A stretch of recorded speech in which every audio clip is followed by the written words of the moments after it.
up, people? It's your girl Adeola. Real quick, we have the timestamp below for you to fast forward to the story that you would like to watch in this episode. By now, if you are a Nigerian, you must have heard that a Nigerian senator and his wife were arrested in the UK and charged with organ trafficking. I'm talking about Senator Ekweremadu and his wife. We've got a developing story here. British Magistrate Court sitting in Oxbridge has remanded a former Nigeria Deputy Senate President Ekweremadu and his wife, Beatrice Neka Ekweremadu, in custody after their arraignment for allegedly conspiring with others to bring a child to the United Kingdom to harvest organs. Wow.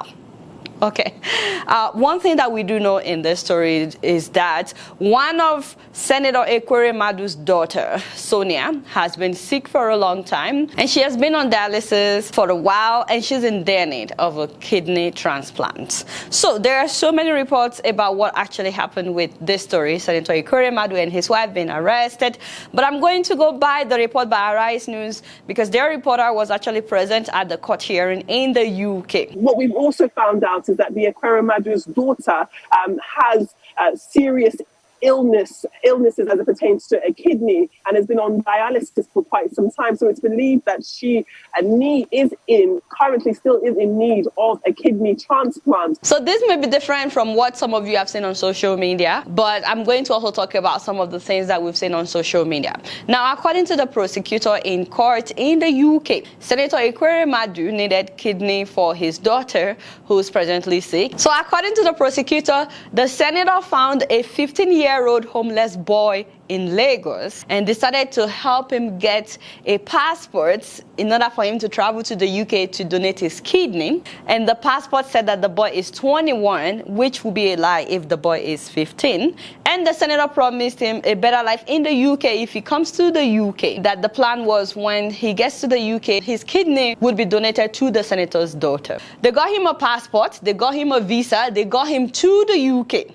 But when they got to the UK, when they wanted to do the procedure, the boy told the doctor that he's 15 years old. So when the UK doctor found out that he's 15 years old, he cancelled the procedure. So that's according to the prosecutor. This is what the prosecutor said happened. In addition to that, the prosecutor said after the procedure was cancelled, the family of Ekweremadu in the UK started maltreating the boy after the procedure was cancelled, and they used him as a slave.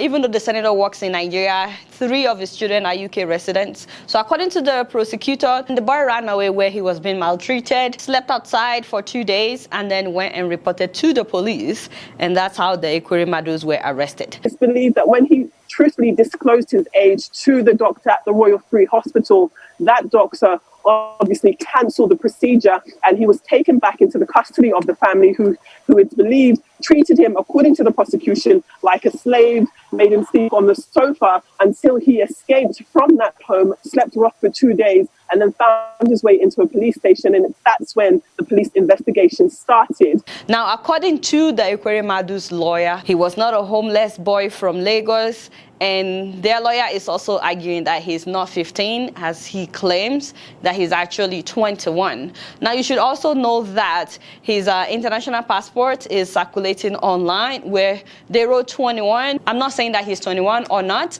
Another thing that has been circulating online is his BVN, which was acquired in 2019 according to the document. So if truly he got his BVN in 2019, and as of that time they wrote on there that he was born in year 2000, then that means that the boy would be 22 this year. Their lawyer is also arguing that this guy had agreed to donate his kidney, that it wasn't like they were trying to harvest his organ.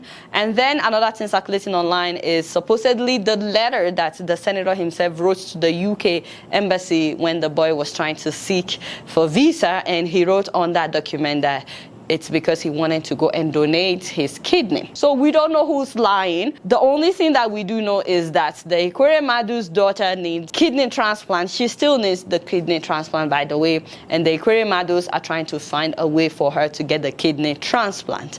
That is the only thing we know right now. And another thing that we do know is that they brought a boy from Nigeria to the UK with the purpose of him donating his kidney. So we don't know who's lying and who's saying the truth, but it's very important to also note that they were arrested at Heathrow Airport, Ekweremadu and his wife. They were both arrested at Heathrow Airport on their way to Istanbul, Turkey, and they were arrested with $20,000 cash, which they did not declare. Some more information, Rotus. It's believed that when the couple were arrested, this was just on Tuesday, the 21st of June, they were arrested at Heathrow Airport on their way to Istanbul, Turkey.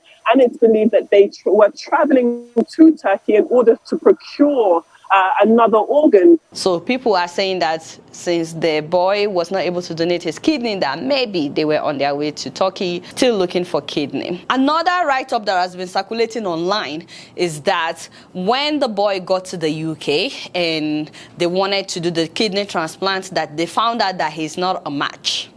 And after that, they told him that he needed to go back to Nigeria, but that because he had tasted life in the UK, he decided that he was not going back to Nigeria. And so there are other reports that this guy filed for asylum. And that when he filed for asylum, he claimed that they brought him to the UK for organ harvesting. That he didn't say that he agreed to donate his kidney, but that they brought him to the UK for organ harvesting. And so that was why they arrested the Ekweremadus, and the UK now is charging them for organ trafficking. Now, after the first hearing, which took place this week, the court refused to grant them bail, Ekweremadu and his wife. So both of them are presently in detention until the next court hearing, which is July 7th. I really don't want to go into details about the story, especially because things are still coming up. We're still finding out what's true, what's not.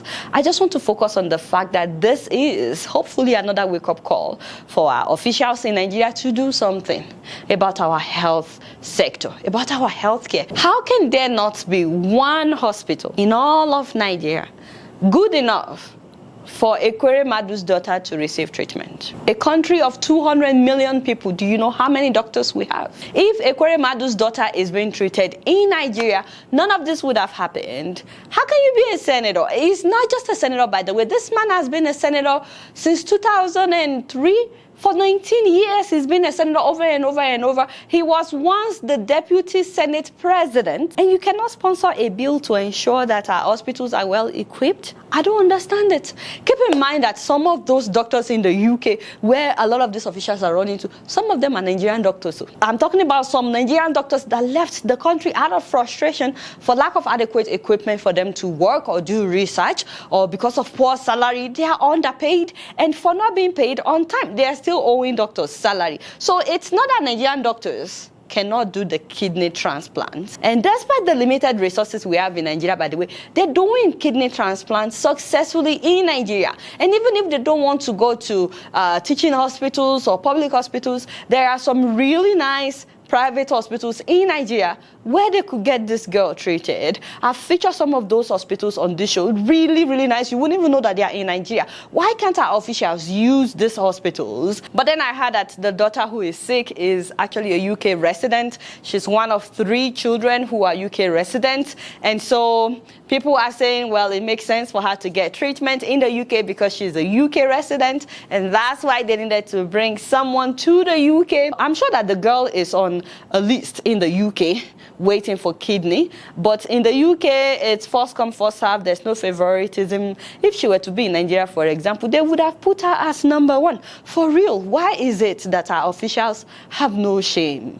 What else would shame you guys? I'm hoping that this story will be a wake-up call for others, all those senators sitting there with their big agbada, because whenever we beg you guys to build us good hospitals, you act as if we are bothering you. You think it's just for us. You are doing yourselves, you see, simply because you can easily fly to the UK. But can I break it to you that there are some illness that cannot wait for the 5-hour flight from Nigeria to the UK? There are people that will die on their way to UK.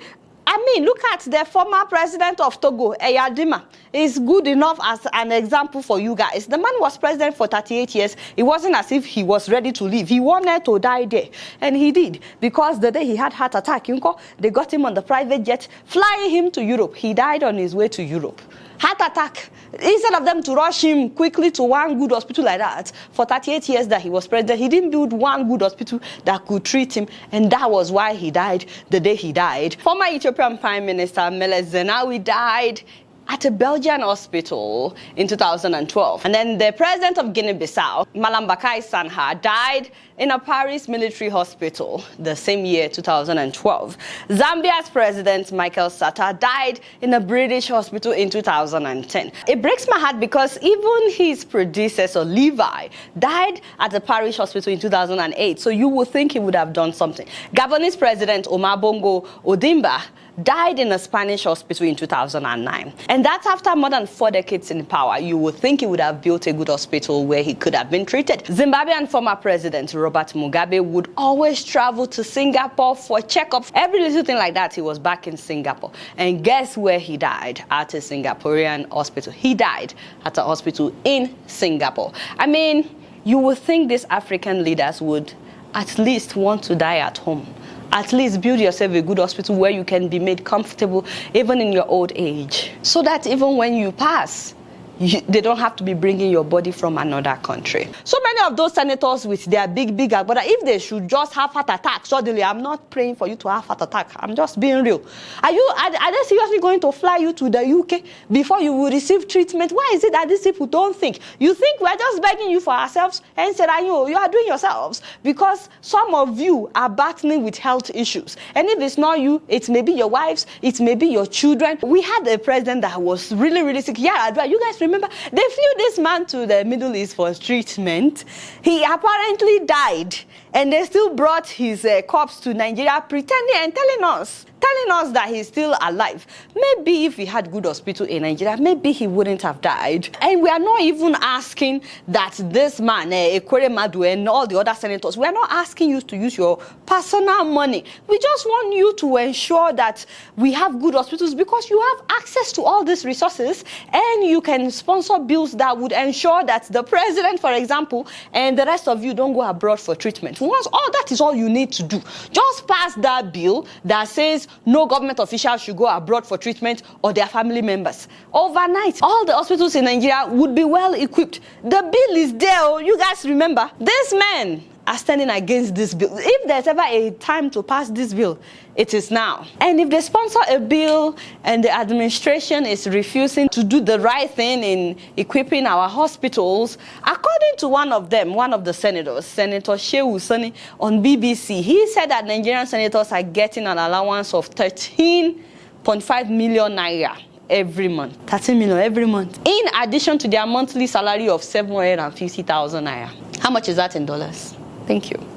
So let's not forget that these people were dropping 100 million naira left and right for nomination forms during the primaries. Remember, that's like $250,000. If these men would just say, you know what, we are donating our allowance, just your allowances, towards having one hospital of international standard, at least the one where all of you can be treated.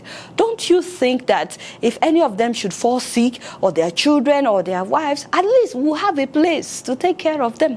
Don't you think so? In Nigeria, before boarding plane to the UK. In fact, do you know how many Nigerians are dying every day because of lack of good health care in Nigeria? You know, I feel bad because in all of this, there's still a sick daughter hoping for a kidney transplant.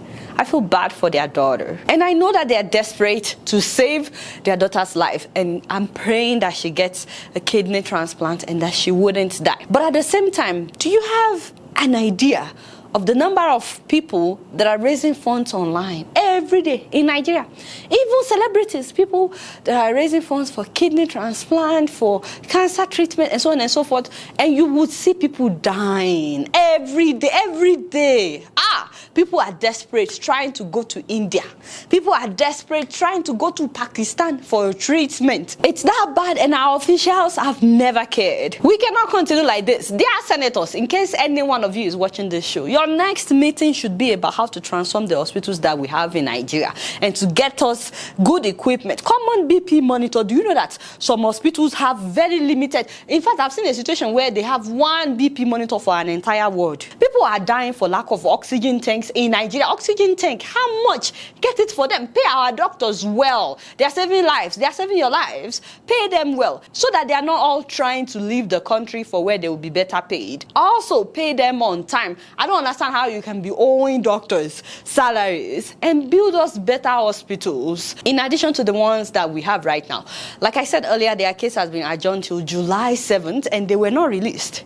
They will be in detention till then. Once again, if this had happened in Nigeria, I don't think that anybody would put a senator in in detention until July 7th. This is why these men need to learn to fix their own country, fix Nigeria. I mean, so many people are desperate to leave the country because of things like this. And when people leave, you can't take your entire family. Even if you take your family, it's not the same. We have to fix Nigeria, is all I'm trying to say. Anyways, I'm pretty sure that as the days go by, eventually the truth would come out. We all know what is true. Anyway, let me know what you guys think about this story. You guys know I don't know much. Guess what? I'm just keeping it real.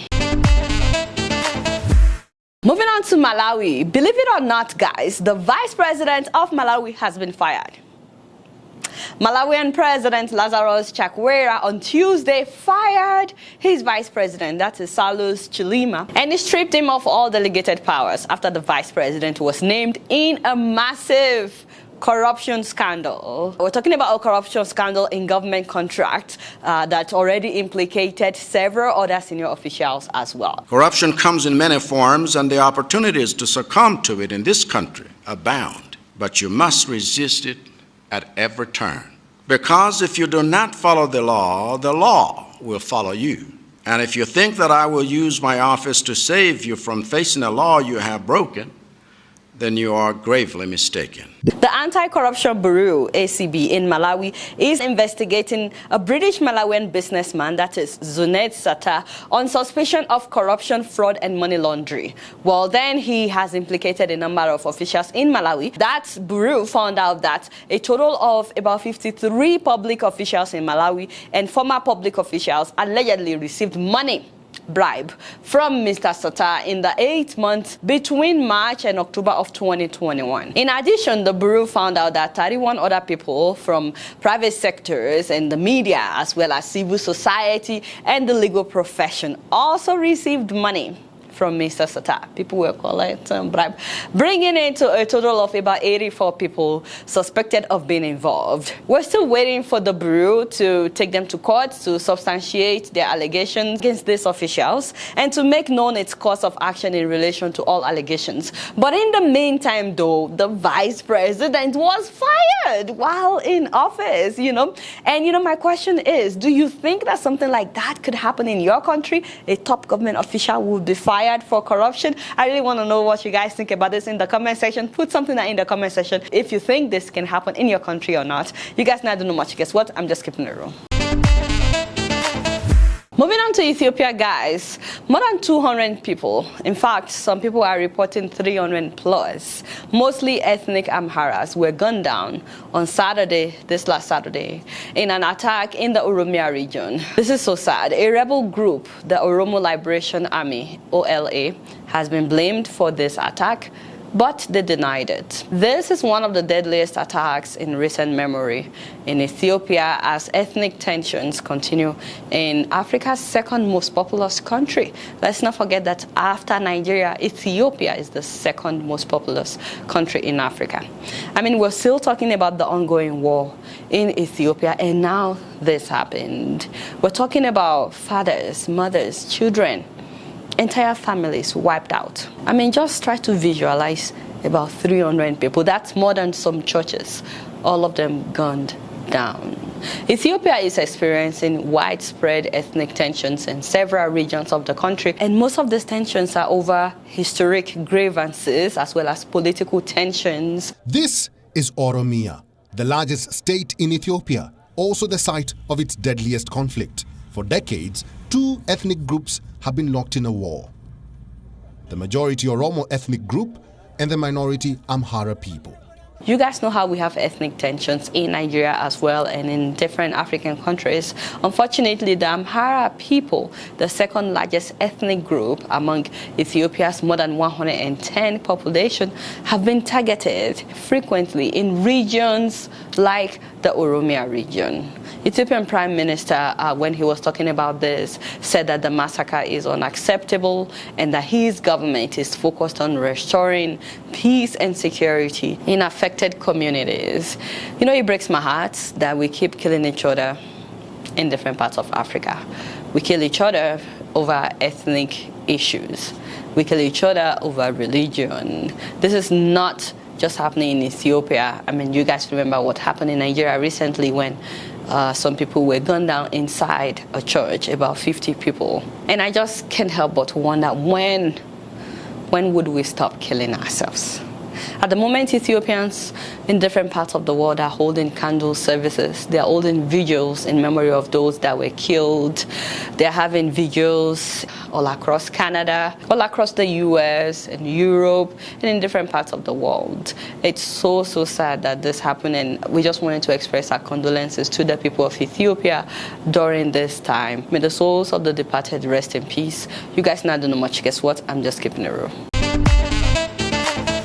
So before I go, guys, I'd like to real quick wish a sister of mine, Uriel Hermely, in Atlanta, Georgia, happy birthday. Happy birthday, my sister. How you doing? And I know her birthday was on the 20th. I'm sorry that it's coming late, but I just wanted to wish you many more years with all that your heart desires. You know I love you. Also, I want to remind you guys real quick that Help Me Waka is always waiting on you guys to put in your orders. Any errands at all that you want to run in Nigeria and Ghana. I mean, how else would you, especially when you live outside the country, how else would you be able to run all these errands in Nigeria and in Ghana? Why not just contact Help Me Waka today? They will help you. We keep begging you. It's for your own good. It's for your good. Contact Help Me. What do you need? Transcript?